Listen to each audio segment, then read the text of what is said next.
Okey, seterusnya kelas kita nak tengok, inilah gambar rajah bagaimana kita nak menyediakan satu garam yang larut soluble salt. For example saya ambil tadi apa? Magnesium chloride. Bila kita magnesium chloride, apa yang you kena tahu, awak kena gunakan acid. Dan kita buat dulu chemical equation dia. Dekat sini, jadi untuk hasilkan magnesium chloride mesti guna hydrochloric acid dan kamu boleh gunakan magnesium metal powder H2O. Ini yang pertama. Yang kedua, kamu boleh gunakan magnesium oxide react dengan HCl untuk hasilkan magnesium chloride and water. Dan yang terakhir, tiga, kamu boleh gunakan magnesium carbonate replace dengan hydrochloric acid that produce magnesium chloride, gas carbon dioxide and water. Boleh tak? Lepas tu, saya katakan ini step pertama dan tajuk buat garam, buat dulu persamaan kimia. You tak ada persamaan kimia, nanti awak punya prosedur blur. Jangan hafal prosedur, buat dulu persamaan kimia. Kemudian tu kan, dah dapat persamaan kimia cantik. Kita gunakan common sense, bermaksud kita dah tahu apakah bahan-bahan yang diperlukan untuk hasilkan garam ini. Setuju tak?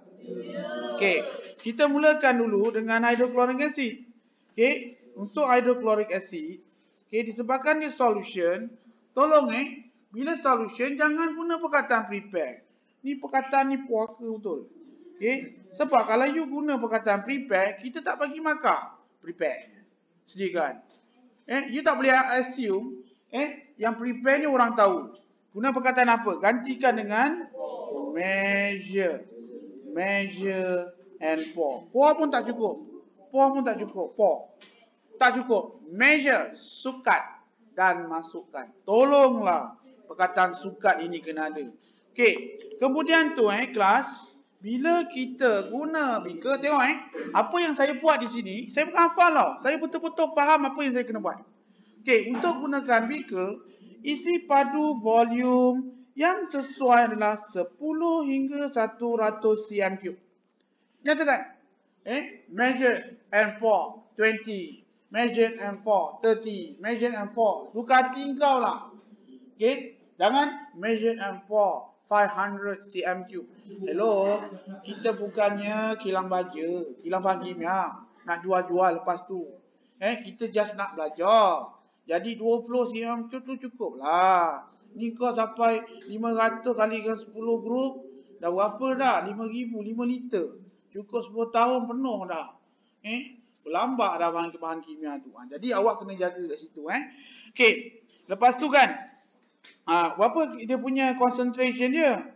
Concentration dia adalah 0.1 until 1 mol per dm3. You boleh guna lah 0.1, 0.2, 0.5, 0.6. Cikgu tak kisahlah. Kita asalkan jangan melebihi 1 mol per dm3. Boleh? Jangan suka kau measure 20 cm3 10 mol per dm3. Bila 10 mol dm3, maksudnya banyak yang kita gunakan larutkan. Lepas tu apa? Dah measure and pour into beaker. Awak nampak tak saya perkataan heat? Heat. Kelas. Kenapa kita heat? Kenapa kita heat? Yes, very good. Ini relate dengan tajuk rate of reaction. To speed up the reaction sebenarnya. Sebab macam saya cakap juga, kalau kita tak panaskan nanti makan masa waktu lain. Jadi sebenarnya to speed up reaction. To speed up reaction. Kalau perkataan speed, tak boleh guna perkataan rate. Reaction, yes. Rate, higher atau lower. Kita lihat kat sini. Untuk heat, you hanya boleh guna reaction nombor 2. Reaction nombor 2 saja yang boleh heat. Reaction 1, reaction dengan nombor 3 tak boleh guna. Apa reason kita tak boleh guna ni, cikgu?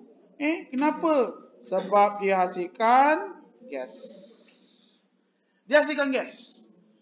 Dan tak convenient. Pernah berlaku depan saya ni pelajar tu dia orang so wamak dia boleh mendidih kau, dia buat didih, lepas tu dia letakkan zinc carbonate. Benda tu kan gas, bila kena zoom, nyari kena muka dia. Astagfirullahaladzim, aku takutnya. Baru saya perasan, boleh check balik, memang kita kalau yang melibatkan gas, kita tak panaskan. Yang panaskan, kenapa yang nombor 2 boleh panas? Pasal yang 2 ni adalah aqueous dan juga liquid. No problem. Tu ceritanya. Jadi, tolong semak balik. Sebab kalau kata you letakkan ni, nanti bubbles tu terlalu hebat sangat dan mungkin membahayakan. Okey, boleh? Jadi maksudnya kalau you gunakan zinc carbonate pula. Magnesium carbonate dengan magnesium skip heat. Okey, you terus ni je. Okey. Dah boleh? Okey, seterusnya kita lihat. Okey, jangan add base oxide metal ataupun metal carbonate to acid until awak kena specific. Kalau kata awak guna metal oxide, kita dah pernah panaskan kan? Kita guna add magnesium oxide powder. To acid until excess. Macam mana kita nak tahu dia excess? Kita masukkan sampai apa? Solid sin. Sampai solid sin. Kita start macam ni lah. Masukkan kacau, larut. Masukkan kacau, larut. Masukkan kacau, tak larut. Stop. You faham tak kenapa kena access? Tak faham. Kena fahamkan supaya bila kamu faham, step dia mudah hafal. Dia macam ni tau. Saya bagi contoh analogi. Katalah, untuk pengetahuan awak, apa yang berlaku sebenarnya, bila kita ada MgO, ataupun kita masukkan Mg lah, react dengan acid, sebenarnya dia adalah antara Mg dengan hydrogen ion untuk produce magnesium ion dengan hydrogen gas. Katalah dalam tu ada 1, 2, 3. Awak masukkan 1 spatula magnesium. Habis. Awak masukkan, dia larut. Awak masukkan kacau, larut. Awak masukkan lagi 1 spatula. Kacau, larut. Awak masukkan lagi 1 spatula. Kacau, larut. Awak masukkan lagi 1 spatula. Dah tak larut. Bermaksud dah tak ada H+ lagi. Bermaksud tujuan kita masukkan magnesium excess ini supaya to avoid contamination of acid, to make sure reaction complete. Bermaksud dah tak ada lagi asid kat dalam tu. Semuanya dah jadi magnesium chloride. Habis teacher, macam mana ni ada excess magnesium ni? No problem. Filter. Kita filter. No wonder kalau you perhatikan di sini, metal oxide, metal carbonate yang kita buat tu normally insoluble in water. Dia tak larut. Dia larut dalam asid pasal tindak balas tu sebenarnya redox, general redox, dan daripada atom dia jadi ion. Faham tak? Itu cerita dia. Jadi filter to remove apa? Excess magnesium powder ataupun magnesium oxide. Jadi itu ceritanya lah. Kemudian tu the product yang mana produk yang bawah tu dia adalah kita dah dapat apa? Magnesium chloride solution. Kita dah dapat magnesium chloride solution. Yang residu ni adalah excess magnesium oxide ni kita lah tadi, atau magnesium ataupun magnesium carbonate. Tetapi soalan tadi dia nak kristal ataupun yang kering, betul tak? Untuk yang kering ini kamu kena lakukan proses seterusnya. Jadi memang panjang. Sebenarnya penjinaan garam kat sini dah stop. Tapi kita bukan nak larutan. Kita nak dry kristal, haplo. Dan ada cadangan cikgu senang kita panaskan sampai kering. Tak boleh. Cadangan itu tidak bagus. Kerana ada garam yang akan terurai bila dipanaskan. Contohnya garam nitrit. Dan saya Ada berapa tahun saya buat tak jadi garam dia. Rupa-rupanya nak panaskan ni pun tak boleh guna api kuat. Suam-suam je. Dia macam sekadar macam just relax. Kadang-kadang perlu buat mungkin kena buat 15 setengah jam ke gitulah. Api dia pun tak boleh sampai dia boleh membuat-buat, tak boleh. Tujuan kita just nak evaporate water je. Okey, boleh? Okey. Jadi kita lakukan proses crystallization. Okey, nama proses ini adalah crystallization ataupun bahasa Melayunya penghabluran. Dan inilah dia punya mnemonic kita. Hippo can fly really dangerous. Hafal. Hippo can fly really dangerous. Apa tu? Hippo tu stand for heat. Okay, can tu stand for cool. Fly tu filter. Really tu adalah rinse. Dan dangerous itu adalah dry. Hippo can fly really dangerous. Tahu hippo? Badak kalau terbang mati. Bahaya. Memang bahaya. Kalau jatuh tergempah orang mati. Okay. Kalau bahasa Melayu pun ada. Papa Sera tukang bilas kereta. Papa Sera tukang bilas kereta. Papa tu panaskan, Sera tu sejukkan, okay. Tukang tu turas, bilas tu bilas, kereta tu keringkan. Papa Sera tukang bilas kereta.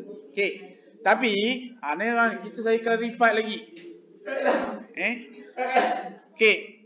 Awak nanti dulu jangan terus lakukan crystallization. Dalam makmal anggap sebelum kita lakukan panaskan, apa you nampak ni apa namanya ni? Evaporating dish. Betul tak?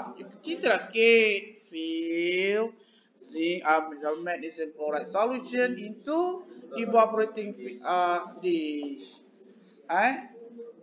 For about apa ni orang kata 3 suku penuh contohnya lah. Okey, lepas tu baru heat the filtrated until saturated. Panaskan asid turasan tadi atau magnesium chloride solution tu until saturated. Okey, lepas tu cool it at room temperature. Tolong kalau you guna perkataan cool it mungkin hilang nanti. Pasal cool it sejukkan. Nanti ada orang masuk dalam icebox. Kita tak nak. Kita nak disejukkan dalam suhu bilik saja. You just biarkan saja. You just biarkan saja. Okey. Kemudian tu filter the mixture to obtain. Kat sini ada pelajar tanya, cikgu. Asyik filter je. Okey, kejap lagi saya tunjuk video. Kenapa you kena filter? Okey, filter to obtain salt crystal. Maksudnya gini tau. Bila you sejukkan pada suhu bilik, nanti kristal tu akan muncul. Tapi dengan syarat larutan tu tepung. Kalau tak tepung dia tak muncul. Okey, bila dah muncul, dia macam ada bersama-sama dengan larutan. So kita tak nak tu. Kita nak kristal saja kita turas dia. Kita turaskan dan akhirnya kita rinse the salt crystal by adding distilled water. Rinse ni sekali Korang jangan pula masukkan kacau. Ya Allah, bodohnya. Kau tadi dah pergi panaskan, buat habis je bahasa benda, lepas tu kau kacau. Rinse ni sekali. Tuangkan supaya dia tak melekit dan sebagainya. Okey. Kemudian tu dry the crystal with filter peppers by pressing within 2 filter peppers pun boleh juga you clarify. Okey, kelas itulah dia garam yang ada dan spa. Okey, saya masuk sikit garam spa. Okey, garam spa ada satu je. Okey, titration kenapa teacher kenapa kita tak boleh gunakan macam garam ada dan spa? Saya guna asid react dengan sodium. Okey, boleh. Of course, sebenarnya boleh. Tetapi kita nak hasilkan satu garam yang pure. Pure atau pure? Satu pure, yang kedua selamat. Awak gunakan sodium masuk dalam asid, sodium masuk dalam air. Kalau masukkan dalam asid, cikgu lari, mak mak kita terbakar. Seorang kawan dah buta. Jadi trauma orang. Rupanya sodium dalam masuk dalam asid reaction tu sampai pecah beaker, burek tu patah dua. Sampai trauma, gigil lah. Okey. Minggu depan kita esok ada belajar kimia. Tak nak, takut. Trauma orang. Kau gila kau guna sodium. Tak boleh. Boleh okey. Lepas tu teacher kita kalau gunakan Na2O ataupun sodium oxide kan, yang solid. Ada sodium oxide solid ada? Kan dapat? No problem. Ada masalah. Kenapa? Sodium oxide bukan lambat. Sodium oxide ini larut. Untuk pengetahuan awak, magnesium oxide tak larut air tau. Zinc oxide tak larut air. Yang ada DESPA ni, oxide dia tak larut air. Tapi sodium oxide dia larut air. You masukkan, kacau, larut. Masukkan, kacau, larut. Masukkan, kacau, larut. Masukkan, kacau, larut. Masukkan, kacau, larut. Masukkan, kacau, larut. Masukkan, kacau. Dahlah, cikgu. Dah habis cikgu. Ya Allah, kau kenapa kau mana boleh guna sodium oxide? Tak boleh, sebab dia larut. Bermaksud larutan garam awak itu ada natrium klorida berserta dengan natrium hidroksida. Boleh. Dan kita boleh keluarkan balik tak? Tak boleh. Kalau yang magnesium oxide dia lebih, no problem, kita remove, filter. Hanya kita refilter kat sini, kita keluarkan balik sebab dia solid, pepejat. Faham kan? Bila you faham K punya. Okay, jelas. Okay, jadi kat sini tak boleh juga. Okay, kita tak boleh. Begitu juga dengan kalau kita guna sodium karbonat. Bila kita guna sodium karbonat, kes dia semua garam karbonat tak larut kecuali spa salt. Sodium karbonat larut. Macam tadi juga, you masukkan kacau larut, masukkan kacau larut, masukkan kacau larut. Dia tak larut tu mungkin satu botol dah habis, dah tepu sangat. Dan dalam tu adanya sodium, sodium chloride berserta dengan sodium hydroxide. Dah tak boleh keluar lagi. Okey, jadi satu cara hanyalah melalui titration. Kita titrate acid. Okey, you kena faham kat sini. Kenapa titrate ni?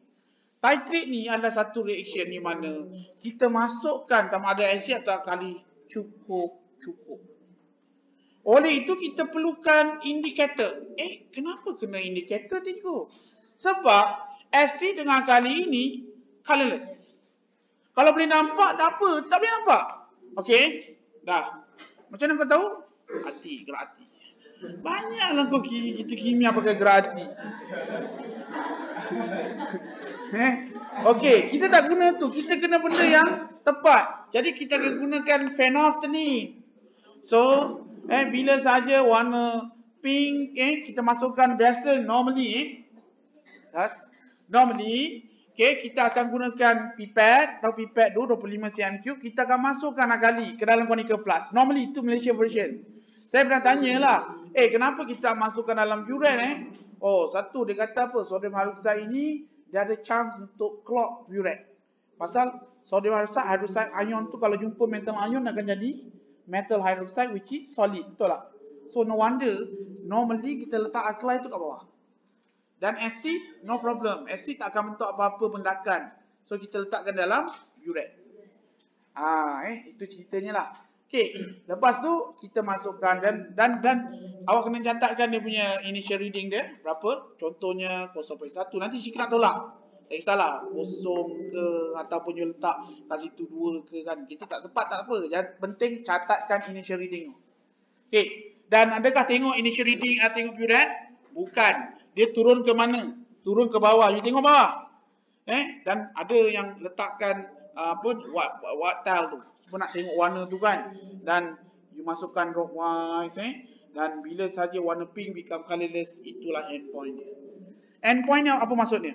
Bila masa OH minus dengan H plus minus H plus sama banyak. Maksudnya ni 10, ni 10. Dia berakali kerana hidroksida lebih banyak daripada hidrogen ion. Untuk pengetahuan awak, berakali ni hidrogen ion ada, hidroksida ion ada, tapi hidroksida lebih banyak daripada hidrogen ion. Asid ni pula hidrogen ion lebih banyak daripada hidroksida. Faham tak? So neutral ialah keadaan di mana concentration dua-dua hidrogen dengan hidroksida itu sama banyak. Kalau ada 10 hidrogen anion, kat sini 10. Boleh. Okey, maka adakah terus kita lakukan crystallization? Tak boleh. Kita kena buat 2 kali. Kenapa? Kita kena, yes, kali kedua, you kena repeat dengan without indicator. Kenapa? Indicator tu impurities. Takkan kita nak sekali-sekali dengan naphthalene, dengan phenolphthalein. Okey, contoh inilah, kau catatkan 2 cm3. Dia drop wise dapat 24.5 kan. 24.5 tolak dengan 1, 23.5 Okey, kali kedua, awak dah cuci apa semua, terus masukkan 23.5. Awak faham tak? Okey, terus awak dapat satu larutan yang colorless dan awak boleh kata ini larutan neutral. Okey, larutan neutral, larutan natrium klorida.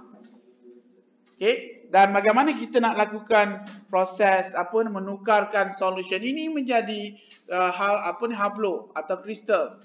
Hippo can fly really dangerous. Itulah crystallization. Okey, boleh faham tak kelas? Boleh Okey, saya